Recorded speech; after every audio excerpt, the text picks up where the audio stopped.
കേരളത്തിന്റെ സ്വപ്ന പദ്ധതിക്ക് സമാന്തരമായി കേന്ദ്ര സർക്കാർ അനുമതി നൽകിയതാണ് ശബരിപാതയ്ക്ക്. എന്നാൽ ഇപ്പോൾ ശബരിപാതയുമായി ബന്ധപ്പെട്ട കടമ്പകളേറെയാണ്. അങ്കമാലി എരുമേലി ശബരി റെയിൽപാത നിർമ്മാണവുമായി ബന്ധപ്പെട്ട് റെയിൽവേ ബോർഡ് സംഘത്തിന്റെ കേരള സന്ദർശനം ഈ മാസം അവസാനമോ ജൂലൈ ആദ്യമോ നടക്കും. പദ്ധതി പ്രദേശത്ത് നേരിട്ടെത്തി കാര്യങ്ങൾ അറിയുന്ന സംഘം മുഖ്യമന്ത്രിയുമായും കൂടിക്കാഴ്ച നടത്തും. കൂടിക്കാഴ്ചയിൽ പദ്ധതി ചെലവുമായി ബന്ധപ്പെട്ട കാര്യങ്ങളിൽ തീരുമാനമുണ്ടാകുമെന്ന പ്രതീക്ഷയാണുള്ളത്. അങ്കമാലി എരുമേലി ശബരി റെയിൽപാതയ്ക്കായി പിഴക് മുതൽ എരുമേലി വരെ അലൈൻമെന്റ് നിശ്ചയിക്കാനുള്ള നടപടികൾ അതിവേഗം തുടരും. ഈ മേഖലയിൽ സ്ഥലം തിരിച്ചു സർവേ കല്ല് ഇട്ടിട്ടില്ല. ലൈനിന്റെ അലൈൻമെന്റോ ഭൂതല സർവേയോ നടന്നിട്ടുമില്ല. ഇതെല്ലാം വലിയ കടമ്പകളാണ്.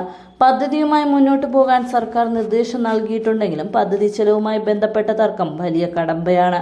നിർമ്മിക്കാൻ ഏറ്റെടുക്കേണ്ടി വരിക 303 ഹെക്ടർ ഭൂമിയാണ്. പലയിടത്തും പരാമർശിക്കുന്ന 204 ഹെക്ടർ ഭൂമി എന്നത് സർവേ നടന്ന ഭാഗം വരെയുള്ള കണക്കാണ്. തുടർന്നുള്ള പ്രദേശങ്ങളിൽ 99 ഹെക്ടർ കൂടി നിർമ്മാണത്തിന് ആവശ്യമാണ്.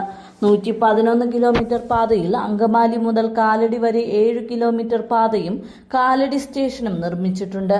കാലടി മുതൽ കോട്ടയം ജില്ലയിലെ രാമപുരം പിഴക് വരെ 70 കിലോമീറ്റർ സ്ഥലത്താണ് പദ്ധതിക്കായി സ്ഥലം അളന്നു കല്ലിട്ടത്.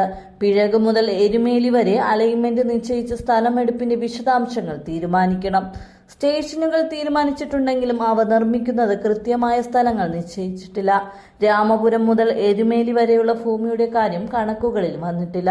സ്ഥലമെടുപ്പ് വേഗത്തിലാക്കാനായി പൂട്ടിപ്പോയ എല്ലാ ഓഫീസുകളും വീണ്ടും തുറക്കാൻ കഴിഞ്ഞ ദിവസം റെയിൽവേ മന്ത്രിയുടെ അധ്യക്ഷതയിൽ ചേർന്ന യോഗം തീരുമാനിച്ചിരുന്നു. വേണ്ടത്ര ജീവനക്കാരെ ഓഫീസുകളിൽ ഉടൻ നിയോഗിക്കും. എന്നാൽ റവന്യൂ സർവേ ഉദ്യോഗസ്ഥരുടെ കുറവ് വെല്ലുവിളിയാണ്.